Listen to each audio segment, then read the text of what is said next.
Um, my roommate knew that I played the piano, and on the first day of the MBA orientation, he went on stage and he announced that he said, guys, and he's one of these swashbuckling types, half Goan and half Iranian. So you can imagine the combination of. He's 6 feet tall. He's அதாவது like the tall, broad, handsome, 6 feet tall, இவ்வளோ hair and all that. அவன் பக்கத்தில் நின்று I always say பெருமாளை என்ன மாத்திரம் ஏன் இப்படி படைச்சிட்ட அப்படின்னு இருக்கும். Because none of the girls would talk to me. They're all going to talk to him. You know. So anyway, this guy, he just goes up on stage in a swashbuckling style. He announces and he says, "My roommate is now going to regale you all with some piano music." Because the US, right? You have pianos coming out of the ears everywhere. So. And suddenly everybody's looking at me and saying, he's called you on stage. And I said, to do what? And I remember that day there was a raffle that people were putting money. There's a thing called Challenge for Charity. I was such a evlo removed from music, no, you please think about it, that I thought he'd called me on stage to hold that bowl in which people come and put the money. So the first thing I did when he announced my name is I'm looking around for a begging bowl. And I took one bowl, or ashtray, mari or bowl, oh, you want me to bring this? Okay, I'm coming there on stage. And he said, what is this for? I said, I thought people put in money here. And you know what happened? He took that bowl and put it on top of the piano and he said, play. And I played.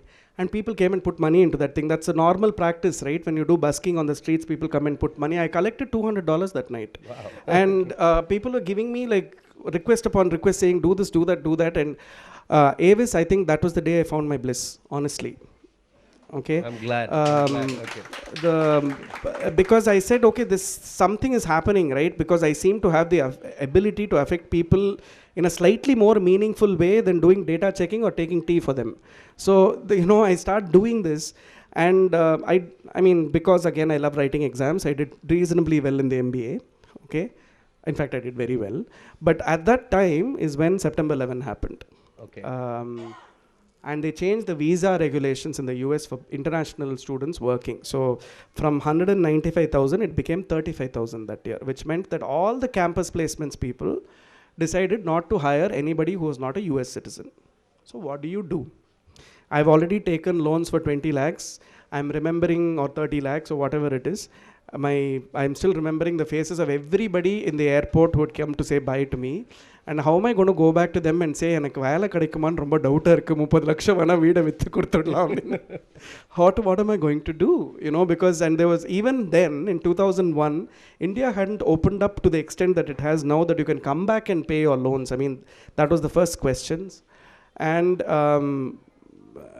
I said there are only two things I can do. I can either defer my loans by continuing to be in academics, right? Or, I take the fall and go to jail.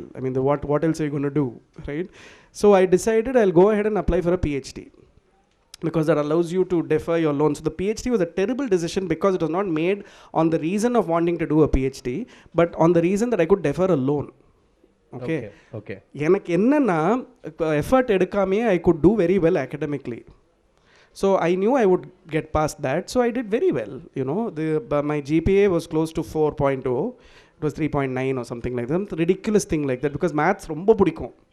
So I got into Columbia, and I was one among 3 chosen for a program out of 880 applicants. And this is without even trying very hard to think about it, right? No, that's not an achievement at all. I think it's shameful. I think all those 800 people really have no life. Imagine sitting and researching ketchup bottles for the rest of your life. So I'm saying that we got into full scholarship, blah, blah, blah, New York, right? That was the great thing. Columbia University means you get to go to New York. And for me, again, this is all bliss. I strongly believe in the power of destiny and being able to bring you back into what you really have, what you're meant to be doing. So, that I went back to New York. I went to New York. I had the time of my life. The first couple of years of the PhD I was having a ball in New York. Because you have these great things like TKTS. You can, as a student, you get a $10 ticket to go and listen to the New York Philharmonic. I got a $5 ticket to go and have an interaction with Zubin Mehta. Things like that. And I was still not a musician, mind you. I'm doing a PhD in marketing, I'm researching ketchup bottles. R.V. Rajan sir, you have to forgive me for going on deriding these things. It is no reflection on how inspired I was in your class on rural marketing. It's just me. And I did this, got past the first couple of years, and then I made a mistake. On retrospect, I don't think it was a mistake, but I made the infernal mistake of a white lie with one of my faculty members, which became a huge problem for me. And it was a white lie because I forgot to hand in a particular assignment. I literally forgot. And I could have just easily, given America being what it is, I could have just gone and said I forgot, right? But Indian buddhi engiyo irukku. You should not be seen as less than perfect, right? So instead of saying I forgot, I said I was actually, one of our usual kind of excuses. I said, the thing is, my father's not well and I'm also not well. And when I was working on the assignment, I fell asleep and I wanted to give it in, but I didn't give it in, and one of those kinds of things. And I think 2 weeks later, somebody said, oh, but I had a great time with him that evening. He was perfectly all right or whatever. But, so your lie got caught, basically. My lie got caught, and it created a certain negativity with that particular faculty member. Okay. And I was a very tactless kind of person. I'm still a very tactless kind of person. I usually speak whatever's on my mind. So every time I would, and I didn't realize it, that I think I compounded my difficulties by a couple of more such white lies on different occasions. So you basically had a very bad relationship with that. That guy faculty. made my reputation mud in a matter of a couple of months, because where a professor I was a TA.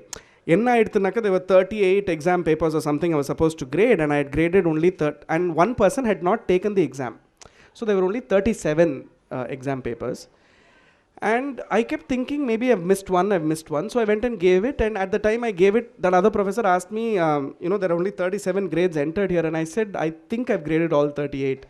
Then they found out later on that person had not taken the exam. So he lied and said 38. So a series of such things, I think, built up this image of this person who likes to get off work without working very hard.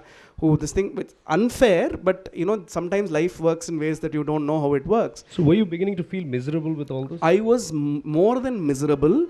There were many points in which I really wanted to take my life. It was that bad because I was being given a very miserable deal. At that time, I think I had the first serious relationship in my life with somebody who broke up with me. It was just a very miserable time. I was physically unwell at that time. And things started going very bad. I mean, I was accused wrongly of not plagiarizing, but fudging data on a particular research project when that was not even true.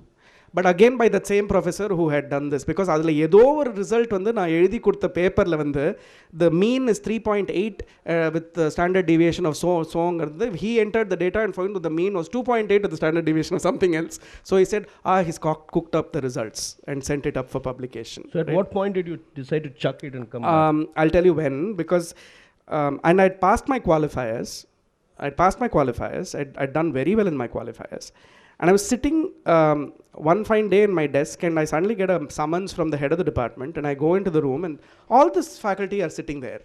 And everybody is looking as though their favorite pet cat has died. And the madri or expression. And I said, what the hell is going on? I'm not prepared for this. And they said, there have been reports of you having misrepresented information. There are reports of you having misrepresented data. There's reports of you misrepresenting various different things. And I said, I have not misrepresented anything.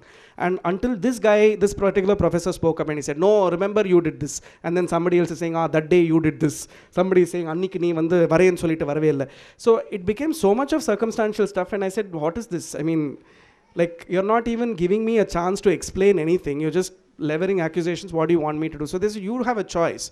You can finish your PhD, but you cannot stand for job placements, or you can decide to quit the PhD. I said, who are you to tell me what I'm supposed to do with my life?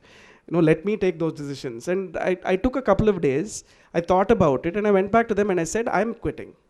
Right? Mind you, I had not consulted my parents or anybody at this point of time. There was no FaceTime and iTunes and iPhone and all of that in those days. It was just, calling cards. And I went back to Chennai and I landed up. I want you to, I want you to talk about that night when Anil Srinivasan called you. That was in between all of this. There were two nights which are significant. One night was when, I think it was the lowest of my lows in New York. And I had gone to a friend's place by taxi. But by the time I got to my friend's place, I had blanked out so much that I did not know where I was. And I was on the stoop. You know, they have these stoops to these apartments, these 3-4 steps, and then you climb it and then you go inside. And I passed out on the stoop. You were that depressed? I was so depressed because loans irukku, PhD in the mari vandu question mark irukku, relationship has broken down. I have not been able to discuss anything with my parents. I'm not doing music. It's just sort of like, and you're 29, 30, right? And you don't know what the rest of your life, you've just sort of made from the conventional Mylapore definition of success, this is just complete chaos, right? What am I going to do? You know, I'm considering everything from working in a 7-Eleven to, I mean, everything. I mean, what am I going to do? And Dalla yosti, you know, one of the reasons I don't have hair is like, I know I'm in great company, but one of the reasons I don't have hair is I think a hell of a lot. I passed out in the cab, and the cabbie was so sweet to me. He deposited me there and he said, son, it's whatever, $12 or something. And I said, I don't have any money. And he looked at me, and I think, you know, the great language of humanity, right? Sometimes you don't have to say these things. And he looked at me and he said, that's all right, just take care of yourself. And he just went away. And I looked at that stoop and in that place, and I had no idea who I have come to see and where I am. It was that bad. I was so disoriented. I just sat on that stoop, and it was very cold. I just fell asleep. Until the doorman came out and he said, who are you? And then obviously I don't look like a hobo. I still don't. And he said, who are you and what are you doing? And I said, frankly, I have no idea. And he said, where did you come from? And then I said, Columbia University. So he actually got another cab, put me in that cab, and he said, take him back to Columbia University. He'll figure out my bearings in these moments. Within a week of that, Srinivas was traveling to the US. I mean, they were on a Carnatic tour. I have to say this, in between, of course, during my trips to India, I had collaborated with Srinivas. I had collaborated with Rajesh's brother. All this had happened again through friends, but casual collaborations, nothing very serious. But because of these collaborations, they'd all become great friends, and they'd all come and stayed with me in New York and things like that. We'd become very, very thick friends. So Srinivas was traveling, he was in Burlington, and he called me, and I don't know, for all of you who've had the privilege of knowing Srinivas, he's got a very humble way of speaking. So in his usual way, he said, Nalla irkingla sir? This full thing on the phone.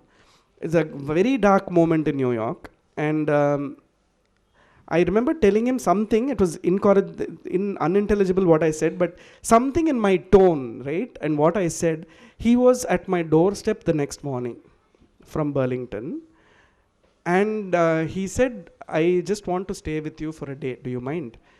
And he just came and stayed with me for a day. I think I am the only musician in the universe who's had the privilege of having Srinivas serve me food. Yeah. Okay. Because he was just so concerned that he said, what is happening? You know, you're not making sense. You're not even able to, you know, you're going into your bedroom, coming out, and you don't know why you're coming out. You're that disoriented. What is going on? And then I remember breaking down with him and telling him everything that's going on and whatever. And I think that was a very significant point, because he said, why don't you just come back? And why don't you just play music? Why are you thinking so hard? You know, like he said, I'm not as brilliant as you to think of all the academic options you have or whatever. I know nothing about your world. But he said, the simple answer seems to be, you are so happy when you're playing, right? Just come and play. I mean, why are you thinking so hard about this? So did it make sense immediately? Or no, it didn't. Obviously it didn't. And I said, play. And who will give me money to play piano? Where is the piano in Madras? I'm not even taking in the fact that it is none less than Srinivas sitting with me and giving me this advice. I'm still talking to him as though he's like, உங்களுக்கு புரியவே இல்லை sir, இதெல்லாம் பண்ணவே முடியாது, எனக்கு பண்ணவே கிடையாது. I went on saying this, you know, so many times. The debt, the loan. This is all I could repeat in circles, you know. That I was blind to what he was saying, I was not listening, but I think it registered.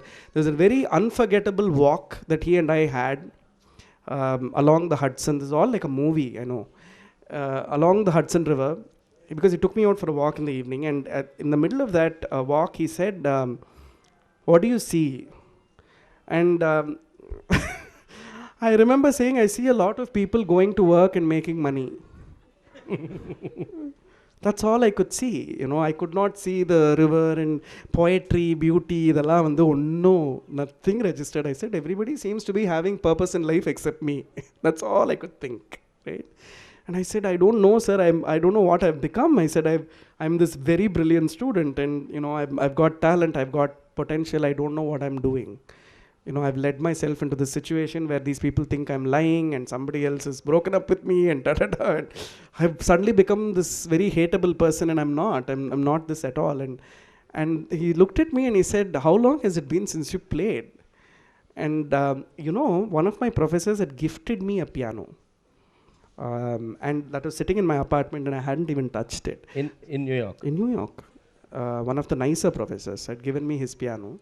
Because I used to drum on his desk every time. I used to think, avarum vandu aluthu poitu nee or piano vechukonu solta avar veetla irundha piano kuduttaar. So he said, why don't we just head back now and let's have some tea and let's just play for an hour. Right? So I said, okay. And we just played. And we played for a long time. We played much more than an hour. He just played. He said, and I said, what am I supposed to play? I don't know what to play. He said, just shut up. Right? Just sit down and play. And he just took up, was just giving me sapasa. He wasn't playing really. He was just giving me sapasa and he said, okay, go, play. Abogi, play. So I started playing Abogi. He said, Abogi, only varnam undi da, nothing else is, and it's 12 years of not touching the piano in a systematic way, right? So I'm starting playing Riga, Garisa, right? And Adalende, he started giving me another pattern. He said, play a counter pattern to that, and suddenly I'm finding that, oh, this is interesting. And for that 2 hours, it was like writing an exam for me, right? It was an exam, right? And you enjoyed the process. Far more significant exam than the exams I've ever written. I enjoyed it so much because at the end of the 2 hours, I suddenly am smiling. I went back to the kitchen, I cooked something, I'm in a better mood, and this thing. And he didn't say anything. He didn't say, see, I told you, okay. He just left that experience. That is, next morning I had to go drop him back at Port Authority. I wept and wept and wept like a baby when he left, because I felt like when he left that I was missing Madras so much at that point, right? That when he left, I just felt like I was missing my mother. And that these are all moments, and I can't get over the fact that he died. We're all, that's what makes us human, right? So I mean, no. It's just for me, it's the fact that he's not alive anyway. So he gave you the gift of. A lot of other very established musicians have spoken about his impact and his influence and how well he could play this gamaka and how well he handled Nasika Bhushani and whatever. For me, it's just this incredible human gift called Srinivas. This incredible gift of a human being. Music into you again. Definitely, I think he brought me back to life in every way a musician can be brought back to life. And I think within a month of that, at that time, another person happened who really didn't influence me in that way, but I think her performance, Malvika Saruke is her cousin, by the way. And she performed in New York, and I'd gone to see her. She didn't say anything significant about my music or career or anything. She just said, you look unhappy, da. Just that one That's statement. all. She just said, you look so unhappy. And I said, yeah, I am very unhappy. She said, then just come back home. That's all. That's all. Come back home. I think sometimes God speaks to you in these ways. That's the only way God speaks. When I came back to Madras and I came back to my parents, the only relief was I'm coming back to my parents. I had no clue what I was going to do. There was no plan that, Sikil Gurucharan and I will sit and now construct a new way of play. We had no such thought. Gurucharan and I had collaborated in 2006 in between, before all this had happened, for an album, which then went on to do very well, and everybody knows about all of that. And that's why I had no plan. I had 30 lakhs in debt, or 35 lakhs. My brother, if he was here, being the accountant, will tell you the exact figure as of that date. Did it at all occur to you that you may be called a failure? Did that matter at that time? At that moment, it did not. At that precise moment, it did not. I think all those thoughts came later on. At that moment, I was just going with my instinct, and I said, there is a force that is pulling me back into music, and that force seems to be very potent. And I remember when we landed in Chennai, that when I came back for good, I've never done it ever since, and I don't recommend it to anybody because you'll get an illness. I kissed the tarmac, because I was so happy I was back home. As in And the tarmac of the airport. Tarmac could the floor of Chennai airport. Please don't do it. Okay? Because it was just, I'm back in Madras. That's all. The only clarity was I'm back in Chennai. And at least I don't have to worry about certain basic things, that I won't die of starvation. I won't have these problems. And I'll figure out something to do. I realized at the time, I told both my parents, they were both upstairs in their room, and I said, I've quit the PhD, and my mother was a little shocked, and she said, why? And my father's father was quite mentally alert at that point, and he just said, I think this deserves a bigger talk tomorrow, so just go to sleep now, So I had no idea. I realize now it would have seemed like a failure. I know that several of my friends at that time had judged me for failing. I don't think so. I think it is the most glorious decision I ever made, that I came back. And Absolutely. I think none less than Srinivas and people like that had shown me the way. And after that, I just played. What about with 35 lakhs and no job, no future, your academic life had ground to a halt. Fear, insecurity, where are you going to earn from? It's incredible. I did not feel it at that time. I had a rich academic background. I had work experience. I had great friends, of course, my family. And one thing, my mother will attest to this. I think every day I was trying something new. I would go pitch for doing retail consulting. I would go pitch and do market research. I would go pick and I was playing. The first 3 years, I was playing with Guru Charan. I was playing with different people, and people are beginning to like it. We were beginning to get concerts, which meant money. And but I was also beginning to do a lot of other things. I set up a retail consulting practice. Then I did something else, because that was my PhD was about all of those things. And I was teaching. I went and taught in MBA schools. Every day I would think up of somebody new. I would read about somebody in the paper. I would figure out through contacts how to get in touch with that person. I'll talk to that person and say, I am this person and I can do this. I would like to meet you. Let's have coffee. And at the end of the coffee, I'll say, I'm coming and teaching in your institution. Next day, I'll meet somebody else and say, okay, Titan, I know this person, I know this person, I know this person. I'm going to pitch them. I'm going to get a project. I'll go get a project. I think the only thing I did right at that point of time is that I did not think. I just did. You went with the flow. Just basically. did. As long as at the end of every assignment, my reward to myself is that I will do a concert, even if it is for free. One point, I think, just to help everyone understand, what was your thought process at that time? Were you trying to make a career with your academic background, or were you trying to earn a living so that you could further your music? The latter. The latter. Okay. Definitely the latter. You were very clear with that. No, now I think by now I had reached that clarity, and people are beginning to clap for me and all that. It's a lovely feeling, when you're on stage, when you play and people clap. It's I'm not saying become obsessed with it in a psycho kind of way. I'm just saying that it's just your validation of your value to a community, to a society. I can tell you this, that to play the piano in a context which is not a piano context, you only meet resistance all the way. You meet resistance physically, you meet resistance mentally, you meet resistance psychologically, you meet resistance. People are evaluating you all the time. I mean, is this guy for real? I mean, this is what he really does. I mean, how good can it be? Yellam panni vazhichi in the struggle kappuram poi vaasichaalum, there will be people coming and saying, it was okay. I mean, by the way, my son also plays piano. Maybe you guys can get together and jam or something. It's sort of like people. I always feel when people say that to me, I'll ask them what you are. If you say you're a chartered accountant, I'll say, your balance sheets are like it's sort of balance. And here, my son is also learning to be a chartered accountant. Why don't you both jam together?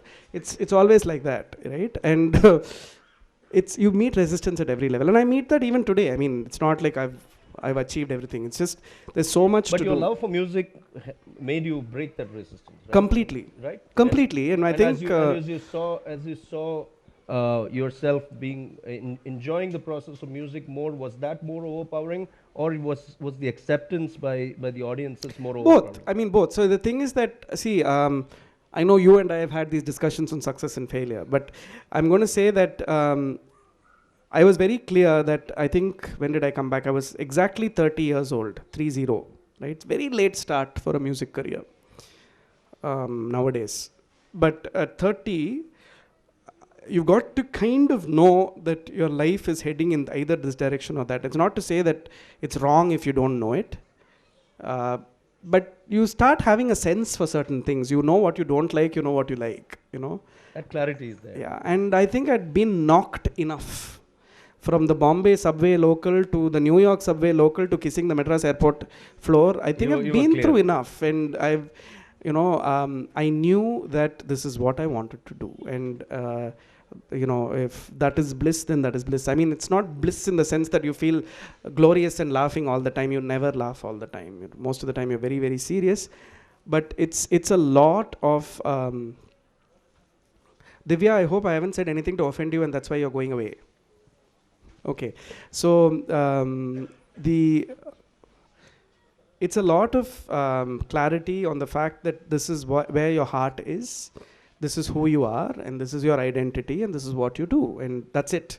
And everything else, whatever else you do, whether you're going and consulting or whether you're going and teaching and whether you're doing whatever, those are all things to support the thing that you love. But the core is the music. That is like having beetroot and urlakalanga and this thing and whatever, but your sambar is very much your music, you know, so that's what you do. And all of that is there to support it, and it also helps in having very interesting conversations, right? And flights are where I meet the most interesting people, right? You talk to a person, a North Indian lady was sitting next to me, and she said, "Acha beta, what do you do?" And I said, "I play the piano." And she said, "How sweet." And तो काम के लिए क्या करते हो बेटा? And I said, यही है मेरा काम है. And she said, यही? अच्छा तुम होटल में बजाते हो? And then you're saying, no, that's not what I do. I mean, sometimes I do play in hotels, but not the way you think. You know, so and then she says, अच्छा तो band है? I said, no, band कुछ नहीं है, मैं solo बजाता हूँ. And then they say, solo? Oh. So suddenly it's sort of like, oh, this must be one of these like weirdos that I'm sitting next to. And then they say, to aur kuch karte ho? Then these kinds of conversations, I think having that clarity really your blood pressure doesn't rise because of this. You know, if you didn't have clarity, you'll be justifying to that person saying, no, but here is the concert I did. I don't have to do that. You know, it's just that, yeah, that's what I do. And at the end of it, of course, they'll ask you, आप birthday parties भी करते हो? So, you know. So I want to actually open the floor for questions now. But before that, I want to, I let Anil speak because it's such a fascinating story. But there are a couple of points that I want to amplify. I love the fact that he didn't feel the fear. You know, there is this dialogue from Sholay, "Jo dar gaya, samjho mar gaya." You know, I think most of us encounter fear because we don't have that inner conviction. And I'm sure when you fell on that stoop in New York, it's kind of like a turning point. Yeah, that was the time when you were held hostage by that fear, and that is why you had that blackout, and you faced all that. But what Srinivas did, that's the beautiful thing. Srinivas, I think, helped Anil realize himself. You know, there is this old Kannadasan song, "Nee unnai arindal." Absolutely. You know, that moment was it for Anil. And I think that moment comes for all of us. He also talked about something very interesting. And, my son and I sometimes have this conversation between us. What's the right time to know what you want to do in life? And some people get it very early, and some people take time. I tell my son, it took me age 35 to know what I wanted to do.